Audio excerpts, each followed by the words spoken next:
ये दोनों बाप बेटा ट्रैफिक जाम में फंसी कार में बैठे आपस में ही बहस कर रहे थे, तो अचानक ही उनके सामने वाली वैन से धमाके वाले अंदाज में दरवाजा तोड़कर कोई उनकी कार पे हमला कर देता है। ये जो कार से निकले थे डर कर वापस कार में बैठ जाते हैं। हमला करने वाला कोई इंसान है या जानवर समझ नहीं आ रही। पाँव उसके किसी जानवर जैसे और उसके एक हाथ की जगह पैर था। पुलिस इस अजीब सी क्रिएचर को पकड़ कर ले जाती है और हमें पता चला है कि इस शहर में किसी बीमारी की वजह से इंसान जानवरों की शक्ल लेने लगे हैं। गवर्नमेंट इस बीमारी का इलाज ढूंढने में लगी है। फ्रांस्कियो जिसे हमने गाड़ी में देखा था, उसकी वाइफ भी इसी बीमारी का शिकार थी जिसे हॉस्पिटल में एडमिट किया गया था।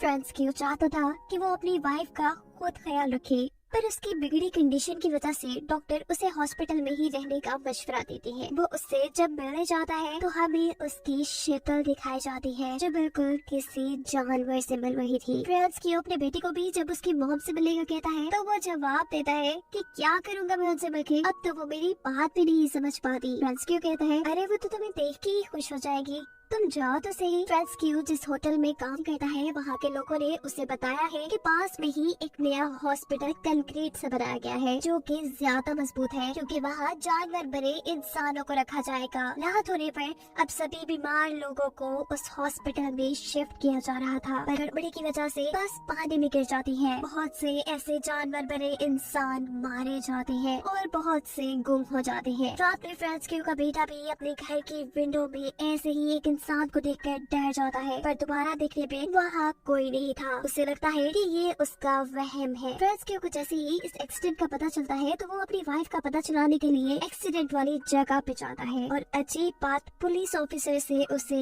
ये पता चलती है कि उसकी वाइफ न मरे हुए लोगों में थी और न ही जिंदा लोगों में, वो कहीं गुम हो गई थी। सीन कट होकर हमें फ्रांस्कियो के बेटे को स्कूल में बच्चों के साथ टग ऑफ वॉर खेलते दिखाया जाता है, जिस अकेले ने ही अपनी भारतीय टीम को कुछ ही मिनट्स में जिता दिया था। यानी उसके अंदर बहुत ताकत आ गई थी, कैसे ये उसे भी नहीं मालूम था। इस सब में उसका नील भी टूट चुका था, इसीलिए जब वो घर जा रहा होता है तो उसकी दोस्त उसे रोककर उसे फ्राइडे को होने वाली पार्टी के बारे में पूछती है जिसमें वो किसी वजह से नहीं जाना चाहता था। घर आकर वो नोटिस करता है कि उसकी रीढ़ की हड्डी बाहर निकल रही है। वो डर जाता है कि कहीं वो भी जानवर तो नहीं बन रहा। इस डर में वो जोर जोर से नहाने लग जाता है, लेकिन ये कोई महल थोड़ी ना थी जो उतर जाती। यही दूसरी तरफ फ्रैंकियो को सुपर मॉल में वही पुलिस ऑफिसर मिलती है जिससे उसे अपनी वाइफ की गुमने का पता चला था, जो इस वक्त भी यही कहती है कि आपकी वाइफ कहाँ पे कुछ पता नहीं चला। मरे लोगों की लिस्ट में उनका नाम नहीं है और जो लोग जिंदा बचे हैं उनका हम अच्छे से ख्याल रख रहे हैं। इन्हीं बातों के दौरान अचानक मॉल में कोई जोर से चिल्लाता है। अफरा तफरी में जब सारे इकट्ठे होते हैं तो वो आदमी कहता है कि मैंने यहाँ पर एक अजीब इंसान को देखा। सभी वहाँ से साइड पे हो जाती है, जबकि फ्रैंकियो उस अजीब इंसान को देखने के लिए आगे बढ़ता है क्योंकि उसे लग रहा था कि शायद उसकी वाइफ यहाँ होगी। लेकिन यहाँ पर तो एक ऑक्टोपस के जैसा दिखने वाला इंसान था जो फ्रैंकियो के साथ इस ऑफिसर को देखकर यहाँ से भागने की कोशिश में था।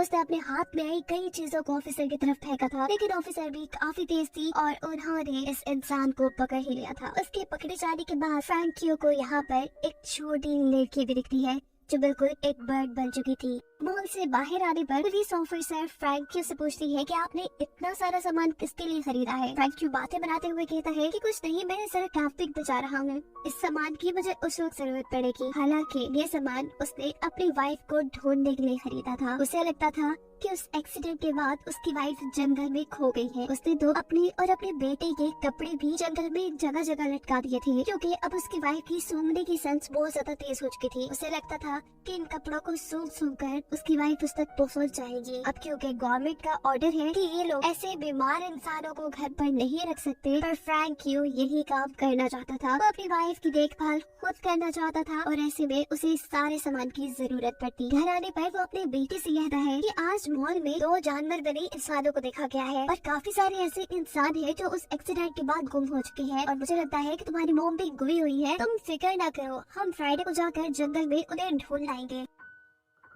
लेकिन अब तो फ्रैंकियो का बेटा फ्राइडे को एक पार्टी में जाना चाह रहा था, क्योंकि आज उसे एक लड़की ने जो इस पार्टी में इनवाइट कर लिया था। फ्रैंकियो भी ना चाहते हुए उसे पार्टी में जाने की इजाजत देते हुए ये कहता है कि याद रखना 8 बजे से पहले तुम्हें घर आना है। इस पार्टी में सभी काफी मजे कर रहे थे और यहाँ अचानक ही फ्रैंकियो के बेटे को चक्कर आ जाते हैं। एक लड़की जो उसकी खराब हालत देखकर उसे टैबलेट देती है, तो वो उस टैबलेट को खाने के बजाय किसी कुत्ते की तरह चाट लेता है, जिसके बाद वो बिना डरे जंगल में चला जाता है। सुबह जब उसकी आँख खुलती है तो वो जंगल में ही था। उसे ऐसे लग रहा था कि जैसे उसके गले में कुछ फंसा हुआ है। वो फौरन अपने घर आता है। उसके होंठ काफी ज्यादा बदल चुके थे, साथ ही उसका रंग भी बदल चुका था। उसके डैड जब उसे देखने के लिए उसके बाथरूम में आते हैं तो वो जल्दी से बाथरूम का दरवाजा बंद कर लेता है और अपने गले में हाथ डालकर कुछ निकालता है, जो कि एक पग था। ये लड़का अब समझ चुका था कि वो भी एक जानवर में बदलने लगा है। अब वो अपने डैड के साथ अपने डॉग को लेकर जंगल में अपनी माँ को ढूंढने के लिए निकल पड़ता है। फ्रैंकियो का बेटा जोर जोर से यहाँ अपनी माँ को आवाजें दे रहा था, लेकिन जब उन्हें कोई नहीं मिलता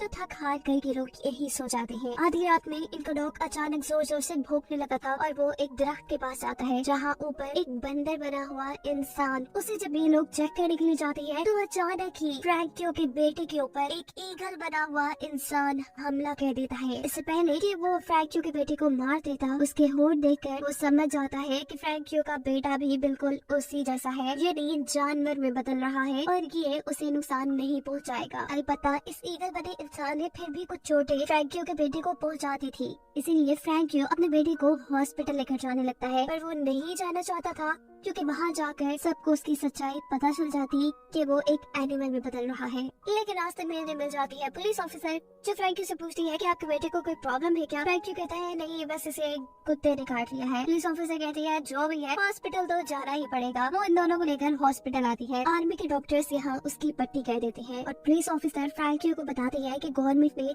अब इस सारे हालात को कंट्रोल करने के लिए यहाँ आर्मी बुला ली है। खैर फ्रैंकियो अपने बेटे को लेकर घर चला जाता है और घर जाने पर उसका बेटा अजीब तरीके से अपनी पट्टी उतारकर अपनी टांगे खोलकर अपनी चोट को चाटने लग जाता है। भूल जाने पर भी उसकी लैब में जब चूहे बोलते हैं तो वो जोर से चीख मारकर उन सभी चूहों को चुप करा देता है, ऐसे जैसे वो चूहे उसकी बात समझ रही हों। जिसके बाद फ्रैंकियो का बेटा वहाँ से बाहर नदी की तरफ चला जाता है। वो नदी से एक कच्ची मछली पकड़कर खा चुका था और ये सब एक औरत ने भी देख लिया था। इससे पहले कि वो औरत उसे कुछ करती, वहाँ से वो भाग जाता है। जंगल में दोबारा उसे वो ईगल बना इंसान मिलता है, जो उड़ने की कोशिश कर रहा था और काफी हद तक कामयाब भी हो चुका था। वो यहाँ अपनी पकड़ी हुई कच्ची मछली उसे देता है, उसे कुछ बातें करता है और ये ईगल बना इंसान उसे बताता है कि मैं बर्ड में चेंज हो रहा हूँ, मैं उड़ना चाहता हूँ लेकिन बार बार गिर जाता हूँ और इससे मुझे बहुत चोट लगती है। क्या तुम्हें कोई ऐसी जगह पता है जहाँ पर मैं आसानी से उड़ना सीख सकूँ? ये लड़का कहता है हाँ क्यों नहीं। वो उसे एक तालाब के पास लेकर जाता है। तालाब में से ऊट-पटांग की लकड़ियों को साइड पे करके उसे कहता है कि तुम यहाँ आजादी से उड़ सकते हो और अगर नीचे गिरे भी तो पानी नहीं गिरोगे, तुम्हें चोट नहीं लगेगी। यहाँ फ्रैंकियो के रेस्टोरेंट में अचानक ही एक जानवर बना इंसान हमला कर देता है, वो भी फ्रैंकियो के ऊपर ही। फ्रैंकियो नोटिस करता है कि वहाँ एक और भी जानवर बना इंसान था, जो इस बड़े जानवर को देखकर वहाँ से डर कर भागा था। शायद वो फ्रैंकियो की वाइफ हो सकती थी। वो यहाँ यही सोच रहा था जबकि उसके ऊपर जिस जानवर ने हमला किया हुआ था वो जोर जोर से चिल्ला रहा था। इससे पहले कि इस होटल में बैठे हुए सभी कस्टमर डर जाते, यहाँ की औरत इस जानवर को गुस्से में आकर कहती है चुप हो जाओ। हैरानकुन तौर पर उस जानवर ने ऑनर की बात सुन ली थी। इस जानवर के पाँव में जंजीरें थी, जिसकी वजह से वो वापस जंगल में नहीं भाग पाता और कस्टमर वाली साइड पे चला जाता है और थोड़ी देर में पुलिस आकर इस जानवर को पकड़ लेती है। फ्रैंकियो भी ऑफिसर के साथ जंगल के अंदर दूसरे बड़े जानवर को ढूंढने के लिए गया था, पर वहाँ उन्हें कोई नहीं मिलता,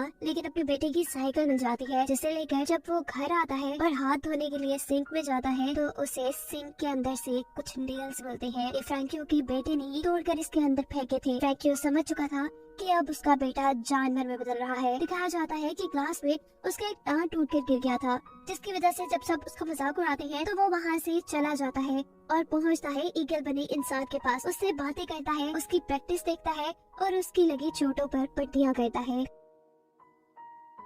हराने पर अब उसके डैड उसे कहते हैं मुझे अपने हाथ तो दिखाओ। फ्रैंकियो का बेटा उसे अपने हाथ जब नहीं दिखा था तो अब उसे ये कंफर्म हो चुका था कि उसका बेटा एनिमल बन रहा है। फ्रैंकियो का बेटा भी इसलिए वहाँ से भागता है, लेकिन फ्रैंकियो उसे पकड़ लेता है। वो अपने डैड से कह रहा था, प्लीज डैड मुझे छोड़ दे, मुझे ना पकड़े। पर उसके डैड कहते हैं, नहीं, मैं जानता हूँ तुम्हारे साथ क्या हो रहा है, तुम जानवर में बदल रहे हो, तुम जैसे भी बन जाओ, रहोगे तो मेरे बेटे ही ना। बस मुझे बताओ कि तुम्हारे अंदर क्या चेंजेस आ रही है, ताकि मैं पता चला सकूं कि तुम कौन से जानवर में बदल रहे हो। फ्रैंकियो का बेटा बताता है कि मुझे अब दूर दूर की आवाजें भी बहुत क्लियर सुनाई देती है, और वो मेरे अजीब नाखूनों का आना। फ्रैंकियो पूछता है कि क्या तुम्हारे दोस्तों को ये बात पता है, जिस पर वो जवाब देता है कि नहीं, किसी को भी नहीं पता। वो अब अपने डैड यानी फ्रैंकियो से पूछ रहा था, क्या आप भी मुझे मॉम की तरह जंजीरों से बात कर रखेंगे। उसके डैड कुछ देर के लिए खामोश हो जाते हैं और फिर बोलते हैं, अभी तो नहीं, लेकिन आगे वक्त का पता नहीं है। अगले दिन फ्रैंकियो के रेस्टोरेंट में एक पार्टी थी। जब फ्रैंकियो का बेटा वहाँ आता है तो उसके नाखून काफी ज्यादा बड़े हुए थे। उसके डैड उसे डांटते हैं और कहते हैं कि तुमने ये नाखून क्यों नहीं काटे। अपने डैड का डांटना उसे इतना बुरा लगा था कि उसने अपने डैड को ही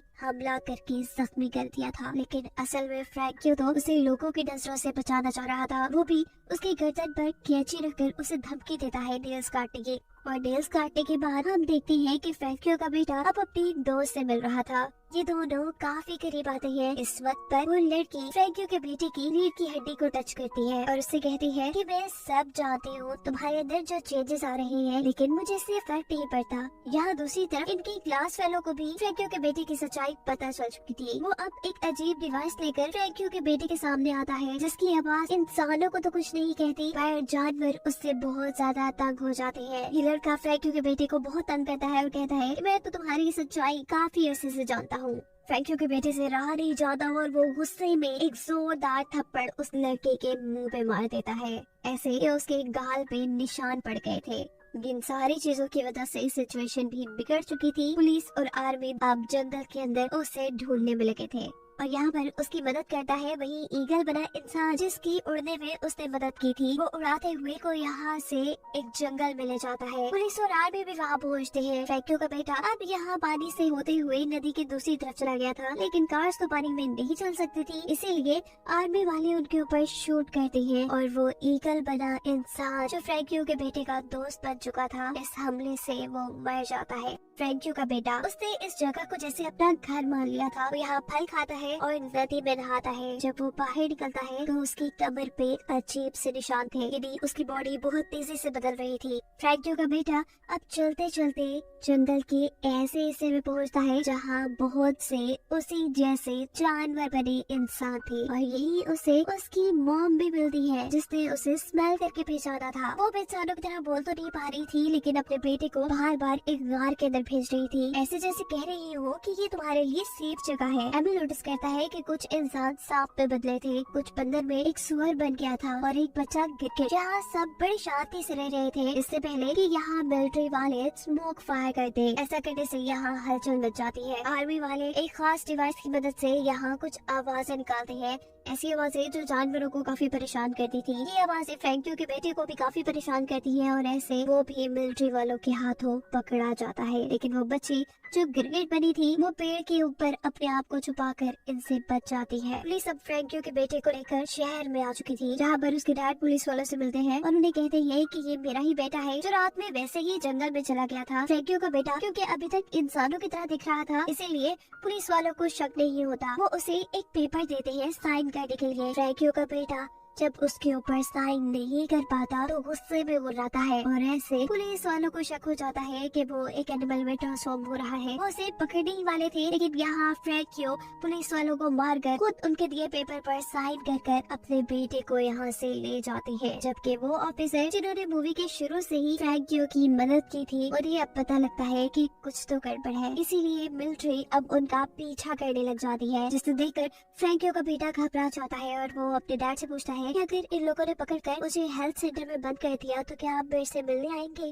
फ्रैंकियो कहता है ऐसा हो ही नहीं सकता कि ये तुम्हें पकड़ पाए, मैं हूँ ना तुम्हारे साथ। यहाँ फ्रैंकियो का बेटा उसे ये भी बताता है कि मैंने जंगल में मॉम को देखा। फ्रैंकियो को भी ये सुनकर अच्छा लगता है। वो तेजी से अब अपनी गाड़ी को जंगल के बिल्कुल दरमियान में छोड़ देता है और अपने बेटे से कहता है जाओ तुम इस जंगल में आजाद रहना, तुम यही खुश रहोगे। बिना वक्त आया कि फ्रैंकियो का बेटा वहाँ से भाग चुका था। फ्रैंकियो की आंखों में आंसू थे, खुशी के आंसू, क्योंकि उसने अपने बेटे को उनके ऊपर होने वाले गवर्नमेंट के टॉर्चर से बचा लिया था। और इसी सब के साथ ये कहानी यहाँ खत्म हो जाती है।